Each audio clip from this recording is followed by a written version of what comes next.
Shoqata për ruajtjen dhe mbrojtjen e mjedisit përmes një deklarate denoncojnë ndërhyrjet në lagunën e Karavastas. Sipas saj, makineri gërmuese po punojnë për të hapur një kanal për gjatë gjithë gjatësisë së lagunës, ndërkohë që ajo është zonë e mbrojtur kombëtare dhe çdo ndërhyrje është e ndaluar.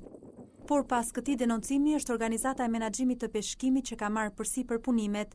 Mjeti tip drag që ndodhet në lagunë është në pronësi të kësaj organizate, përfaqësues të së cilës thonë se punimet që po kryen nuk janë dëmtuese.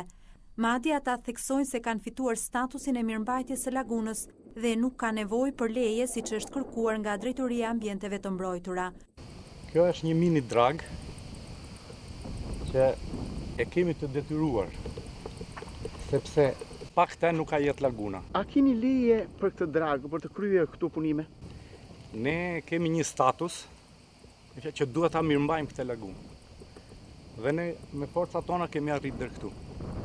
Dhe mundësia me që ju erdhët, i bëj dhe thirrje gjithë shoqatave tjera, në rast se kanë mundësi, na ndihmojnë, sepse pakte nuk ka jetë kjo lagunë.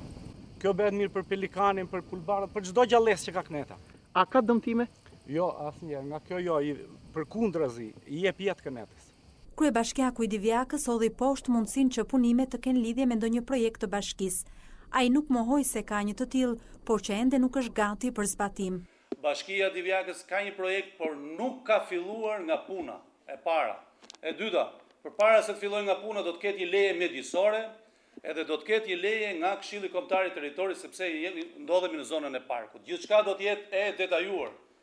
Edhe aludimet që bëjnë shoqata ndryshme, që e bëjnë për interesat e tyre, janë tërësisht të rreme dhe abuzive. Laguna e Karavastas është zona më e rëndësishme ligatinore në Shqipëri, i vetmi vend folezimi për pelikanin kaçurel.